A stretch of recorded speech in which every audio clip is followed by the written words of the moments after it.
mengenai Electronic Development Board dalam IoT. Electronic Development Board itu merupakan pondasi ya. Jadi di dalam banyak proyek IoT ya, itu memungkinkan para pengembang itu bisa berkreasi dengan menggunakan berbagai macam komponen yang namanya Electronic Development Board ya. Itu merupakan salah satu bagian dari sebuah ekosistem IoT. Nah, lalu apa itu ya yang dimaksud dengan Electronic Development Board ya? Jadi Electronic Development Board itu merupakan suatu kumpulan komponen hardware ya. Jadi terdiri dari CPU ya, memori, terus I/O ya, membentuk atau disatukan dalam sebuah PCB. Nah, ini digunakan biasanya itu sebagai alat pengembang atau eksperimen ya dalam sebuah sistem elektronika. Nah, contohnya apa saja di dalam ini ya, Electronic Development Board itu kita akan menjumpai berbagai macam jenis ya. Jadi ada yang namanya Arduino Uno ya, ada ESP8266 ya, dan keluarganya, biasanya Node MCU, Lolin dan sebagainya ya. Ada ESP32, ada Raspberry Pi ya, ada STM32, ada Jetson Nano dan banyak lagi ya. Sebetulnya sangat banyak ya, tapi dalam pembahasan kali ini kita akan membahas hanya beberapa saja, karena di Electronic Development Board yang lain itu ya hampir mirip-mirip ya. Nanti bisa browsing ya, browsing di Google, banyak sekali ya Electronic Development Board dengan keunggulan dan kelemahannya masing-masing. Nah, ini yang pertama Arduino Uno. Mungkin Arduino Uno ini kita nggak asing ya dengan dengan istilah ini ya, Arduino.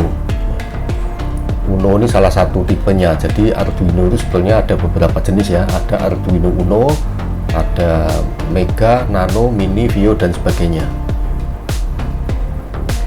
Nah, yang paling populer ini Arduino Uno ya, maka ini di sini dibahas ya. Dia tuh mempunyai spesifikasi menggunakan microcontroller Atmega 328P ya. Bitnya 8 bit ya, dengan RAM-nya kecil ya, RAM-nya 2 kilo, flash-nya 32 kilo, dengan GPIO-nya 14 ya. Lalu konektivitasnya bisa USB, UART, I2C, SPI. Nanti ini seperti apa kita akan bahas lebih detail di pertemuan berikutnya. Nah, ini deskripsi ya. Deskripsinya Arduino Uno itu salah satu development board yang sangat populer. Jadi banyak sekali digunakan ya, banyak sekali digunakan dan sudah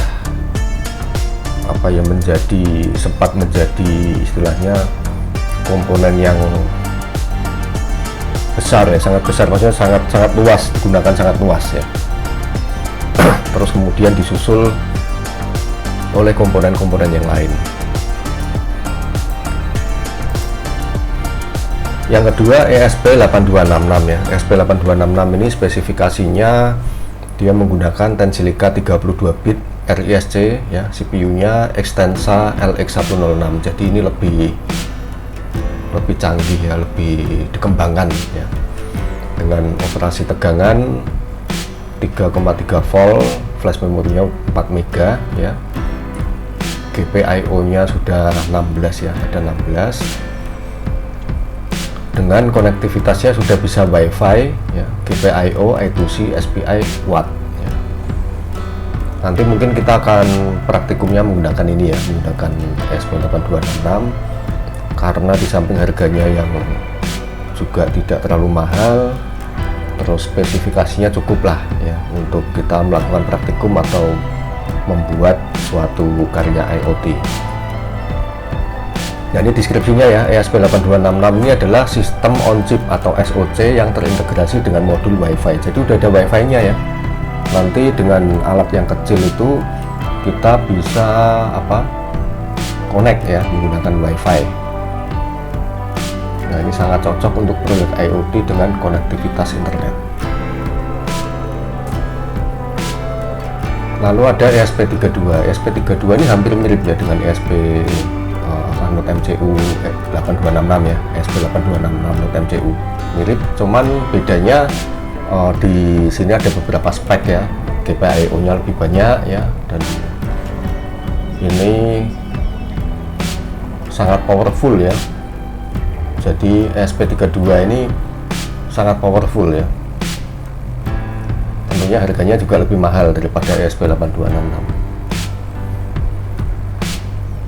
Kalau kita praktek menggunakan ESP8266 untuk menuju ke sini, saya rasa nggak ada ini ya, maksudnya tidak berbeda terlalu jauh ya. Hanya bedanya speknya di sini yang dapat digunakan lebih banyak ya, terutama di GPIO-nya, terus di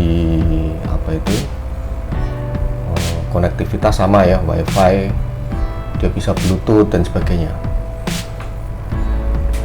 Lalu yang keempat Raspberry Pi ya, Raspberry Pi itu saat ini modelnya sudah mencapai model versi 4 ya, Raspberry Pi 4 model B, maaf ya, versi 4 modelnya yang B. Nah, di Raspberry Pi ini prosesornya sudah menggunakan quad core ya, jadi ada 4 core, Cortex A72 ARM V8, sudah 64 bit SoC ya. Jadi sudah cukup canggih ya. Nah, ini RAM-nya versi ada 2, ada 4, ada 8. Untuk yang Raspberry 4 ini saya rasa di 4 dan 8 ya. Kalau yang versi 3 ada di 2 ya, 2 GB. Terus deskripsinya ini bukan hanya development board saja, tapi sudah merupakan mini komputer lengkap ya dengan sistem operasi. Nah, ini sangat fleksibel dan dapat digunakan untuk berbagai proyek IoT yang kompleks ya. Jadi dia udah bisa kita install Linux ya di dalam situ dengan berbagai macam fitur. Kita bisa nyalakan ya, bahkan menjalankan database saja bisa ya di Raspberry Pi ini. Lalu ada lagi STM32. STM32 ini juga sebetulnya microcontroller ya, ARM Cortex M ya, variasinya macam-macam. Ada pin IO-nya juga ya. Ini bergantung model, ada RAM-nya, komunikasinya juga sama ya, menggunakan UART, SPI, I2C dan USB. Nah, ini merupakan serangkaian microcontroller 32 bit ya. Nah, digunakan dalam berbagai aplikasi termasuk IoT, otomotif dan peralatan rumah tangga. Jadi ya hampir sama dengan ESP32 ya, atau ini ESP8266. Ada berikutnya namanya Jetson Nano ya. Mungkin kita pernah dengar yang namanya Jetson Nano. Jetson Nano itu sebetulnya juga sama ya, dia komplit ya. Jadi merupakan mini komputer juga, cuman dia sudah atau fokusnya pada GPU ya. Jadi mempunyai GPU berupa Nvidia Maxwell dengan 128 bit core CUDA ya. Jadi untuk proyek-proyek grafis atau AI ya yang membutuhkan perhitungan matematis GPU mungkin cocok ya menggunakan Jetson Nano ini. Ada banyak tipe board ya tadi ya. Mungkin kita bingung, kita mau milih yang mana ya. Dengan berbagai macam board itu apa yang bisa dijadikan pertimbangan ya. Jadi dalam memilih itu kan kita pasti punya pertimbangan ya. Misalnya untuk project hanya membuat lampu klip terus pakainya Jetson Nano atau mungkin Raspberry Pi ya, itu nggak tepat ya karena terlalu besar dan istilahnya overkill. Nah, ini ada 5 pedoman ya. 5 pedoman memilih board yang paling tepat ya. Yang pertama, tujuan proyek ya. apakah proyek bertujuan untuk mengumpulkan data sensor, mengontrol perangkat, atau mungkin keduanya ya. Jadi tujuannya apa dulu? Kita nanti pilih bot yang bisa untuk mengumpulkan data sensor, mengontrol perangkat dan sebagainya. Misalnya sensornya analog gitu ya, analog. Lalu kita pilih bot yang sudah built-in, misalnya ya, sudah built-in analog pin ya. Berapa bit ya, misalnya apakah 8 bit ya atau 32 bit dan sebagainya. Jangan terus kalau kita hanya mengumpulkan data sensor analog, kita menggunakannya Raspberry Pi atau Jetson Nano, nanti overkill ya dan repot. Kita harus menambahkan konverter ya, karena dia nggak support untuk analog, jadi harus ada analog to digital converter atau ADC ya, yang jatuhnya nanti akan mahal. Jadi lebih tepat menggunakan pin yang sudah built-in analog. Lalu konektivitas ya, apakah proyek membutuhkan koneksi WiFi, Bluetooth atau yang lainnya ya. Kalau misalnya dia membutuhkan WiFi ya, tentunya bot yang dipilih ya yang support WiFi. Jangan kita milih bot yang nggak support WiFi, nanti harus menambahkan modul, harus mengcoding dan mengaktifkan dan sebagainya. Itu akan menjadi repot dan mahal ya. Untuk bot yang support WiFi misalnya ESP8266 Note MCU itu sudah support ya. Tapi kalau kita hanya mengumpulkan sensor analog terus kita pakainya Raspberry Pi, itu akan menjadi tidak tepat ya. Walaupun di Raspberry Pi itu sudah ada WiFi, tapi dia malah nggak ada pin analog ya, jadi akan merepotkan. Lalu yang ketiga, kebutuhan daya. Apakah proyek ini membutuhkan daya rendah atau bagaimana ya? Jadi kebutuhan dayanya itu juga merupakan pertimbangan yang penting ya. Lalu kompleksitas proyek. Nah, ini kompleks atau tidak? Kalau kompleks tentunya kita membutuhkan semacam Jetson Nano atau Raspberry Pi ya. Karena kalau kita mengcoding yang sangat kompleks, maka mungkin kalau diterapkan pada bot-bot kecil seperti ESP32 atau mungkin ESP8266, kita akan kekurangan resource ya. Misalnya di situ ada pengolahan data dan sebagainya, akan sangat repot ya. Terus yang kedua, misalnya kita menggunakan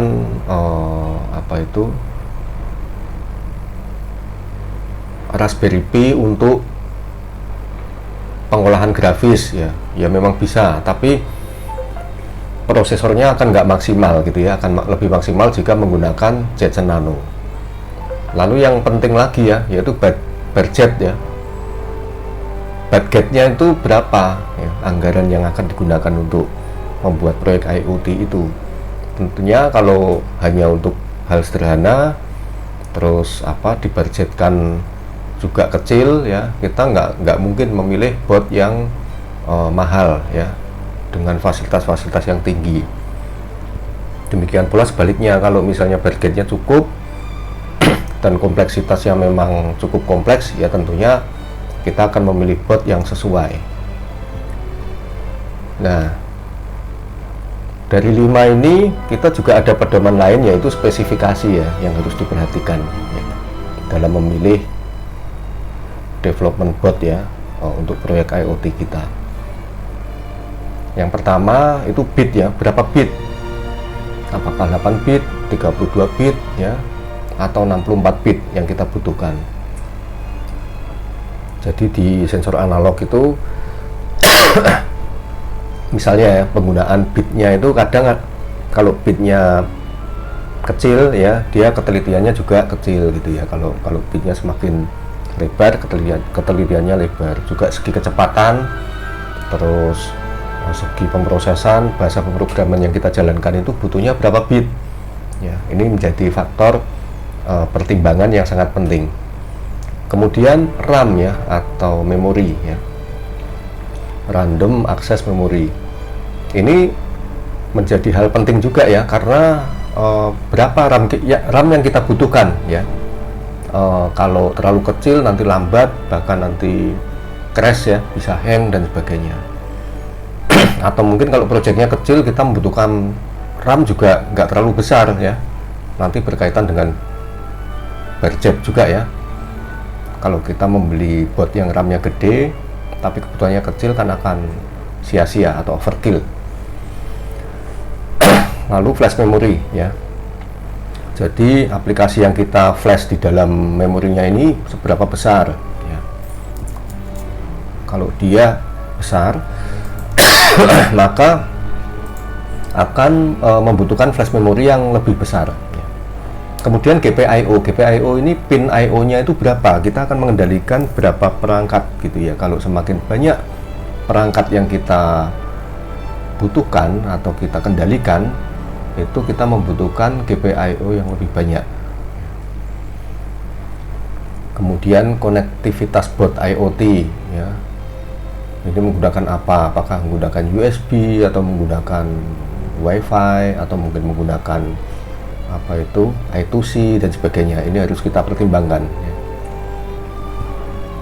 Kemudian konsumsi daya ya, ini ya, kebutuhan daya ini juga merupakan faktor yang harus kita pertimbangkan.